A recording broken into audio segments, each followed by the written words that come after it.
Hello everybody, Toastbomb here, and today we're going to be talking about changing up your damn playstyle. Now unfortunately I'm not able to get the video out that I wanted to get out about the different playstyles in FFA because they changed the friggin' playlist on me. And now it's only King of the Hill, and that's not what I want. I don't want King of the Hill. I want like Rumble Pit Pro, so I'll have to wait for the regular Rumble Pit playlist to return so I can do that.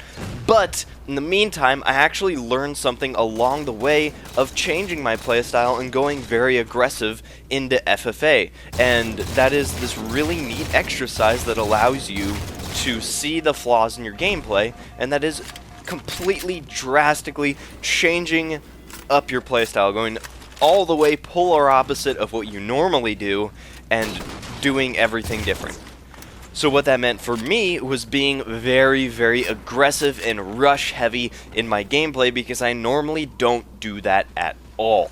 I'm very reserved. I am classically a support player, so those are my roots. I stay back and I shoot people from a distance and help people get kills. I'm not one of those people that pushes the enemy spawn and then as soon as the enemy spawn changes, pushes that one and then keeps doing that all game. I am a support person. I stay back.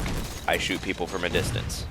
And that is why this exercise was so cool, because I've been playing the same for like 4 years. Obviously I've made refinements and improvements over my playstyle, but without having another perspective, I was never able to see the holes in my playstyle. There were some areas where I knew I wasn't as good at, but I didn't know the solution to those situations. I thought I just had to play more. But it turns out, with this aggressive playstyle, it's shown the flaws and actually solved and filled up a lot of those holes for me. And a lot of those situations where I would end up dying would be something like, oh, me and a guy shoot each other twice, and then we both fall back behind cover because we're kind of scared and we're both low shields. Now, normally, I would be the person to not push up at all. I'd be all scared. I'd be like, no, I'm going to stay back. I'm going to try to find a piece of cover, a piece of wall that would be good, and then try and kill the guy when he tries to jump out at me. And usually, I would end up dying in that situation, even though I thought it was the right way.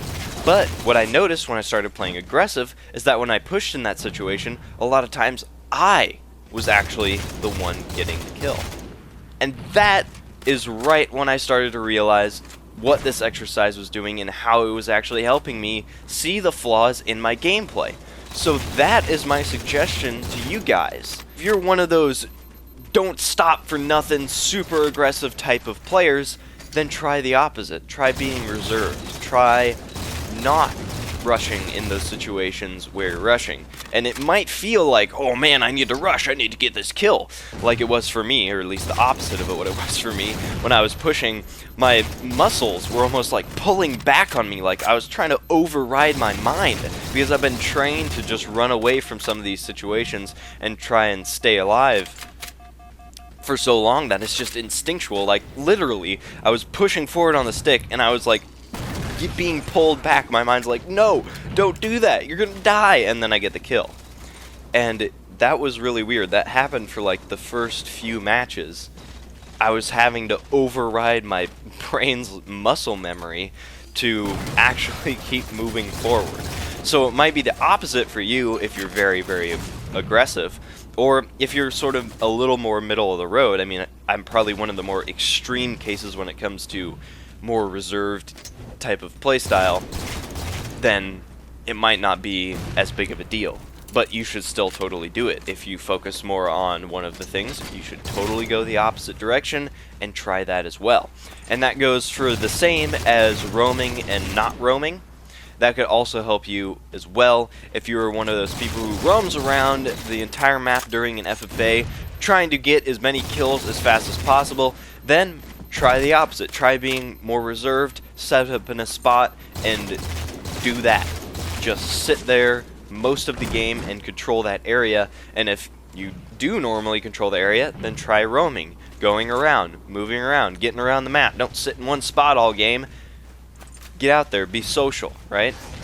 Go kill some other Spartans. So that is my suggestion to you guys. Go and play completely what your mind might think of is completely stupid and that's not how someone should play Halo, and try it that way. Try being like that. Be complete polar opposite of what you normally do, and you might shine some light on some holes in your gameplay that you never even realized were there or knew were there, but you didn't know how to solve them or fix them, and this might actually do the trick. So, anyways, that is it for this one. I'm sorry I didn't get the regular video out, but I think this is actually kind of awesome that I discovered this along the way. But anyways, that'll be it for this one. If you liked it, you can leave a like or a comment, or you can subscribe because I post new Halo videos every day. Anyways, see you tomorrow. Bye.